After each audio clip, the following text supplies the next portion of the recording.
May uwak po. Ha? Saan ka po? Saan uwak na yun? Hindi ko makita kung saan siya. Oh, oh,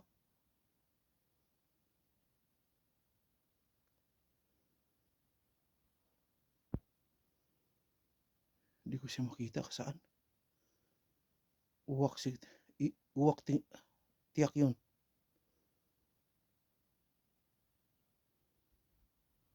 Malayo na siya.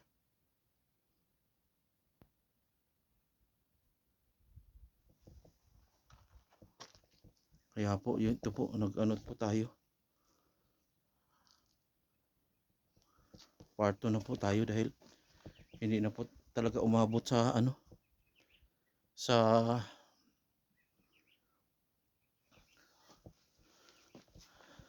tingnan niyo po ito. Itong batong to. Ayan.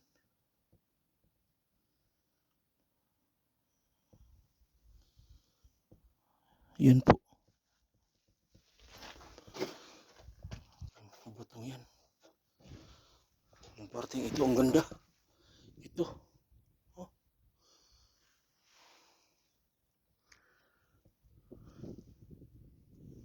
Huwag na natin sundan yung uwak na yun, yung boses ng uwak. Nandoon. Dito na tayo. May masamang pahiwatig yung uwak na yun. Huwag tayong magputok sa uwak. Kaya dito lang po tayo. Babalik na po tayo sa ating pinagdaanan. Talaga may itong parting ito. May natutulog dito aso. Sa ilalim na yan.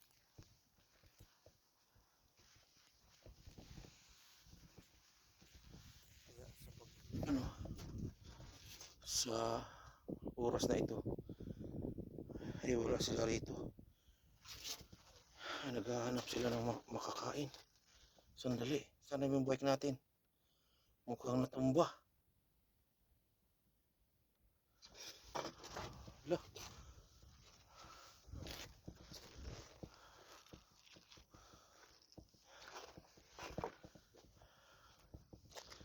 Ay, malay. Ayun pala. Malayo na pala tayo sa ating pinupuntahan. Galing po tayo doon.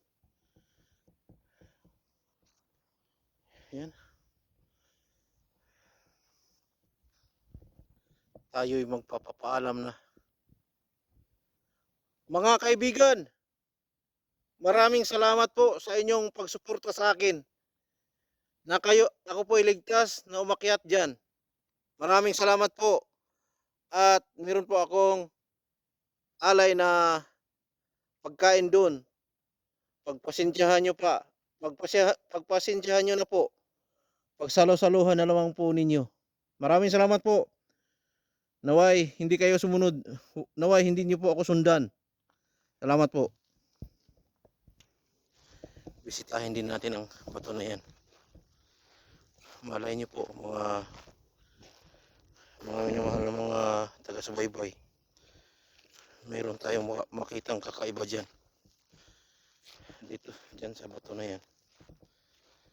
Ayun po yung ating sinasakyan, no? Na bike. Mamaya, hindi na po tayo dadaan dyan. Dito na po tayo, surkatin natin to. Papunta ron. Surkatin na natin.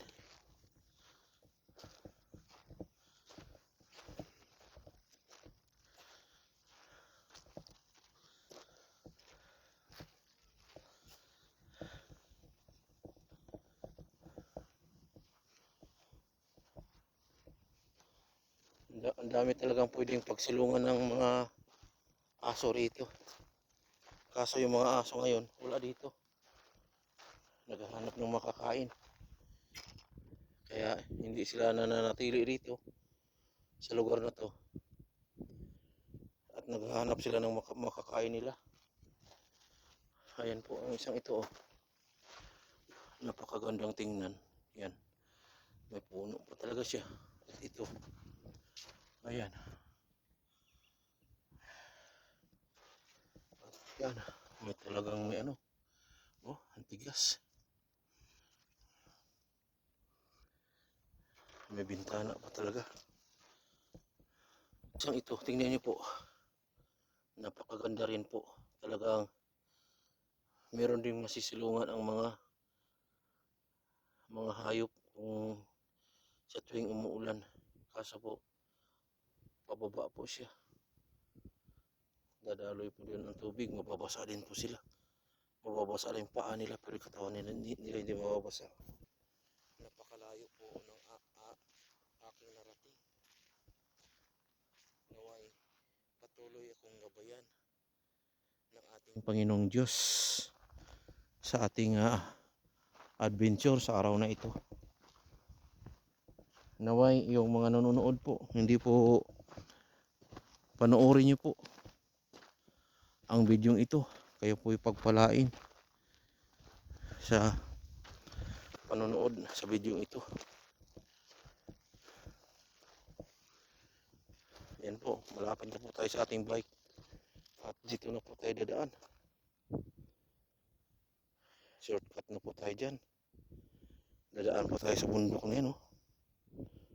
O di kaya pupunta tayo dito, malayo-layo din yan. Dito na lang. Dire-diretso na lang natin yan. May narinig tayong boses, ano yun?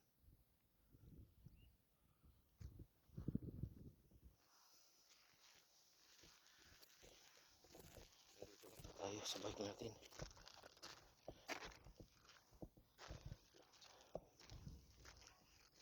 Oh.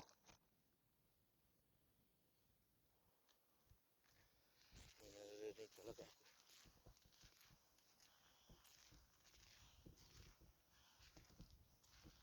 Sana naririnig din ng ating mga viewers at mga taga-subaybay ang naririnig ko.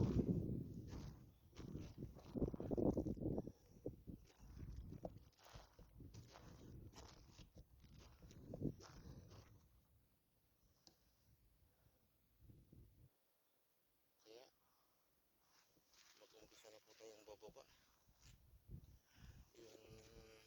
Yung bag ko dito ko lang sa bag.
Hanggang dito na lamang po ang aking video.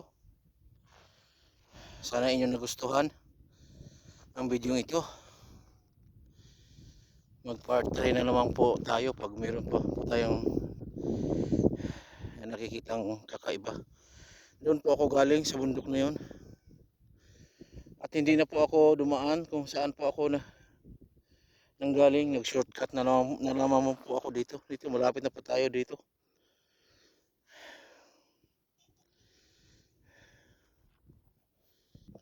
Hanggang dito na naman po ang aking video, mga minamahal at ginigiliw na taga-subaybay. Sana'y kayo po ay mag-subscribe, mag-like at mag-comment para yung comment nyo aki pong sasagutin sa susunod na mga videos. At siyempre paki-subscribe, wag mag-skip ng ads. Maraming salamat po. Ito po inyong lingkod, Sir Adventure, na nagsasabi God bless us all. Bye bye.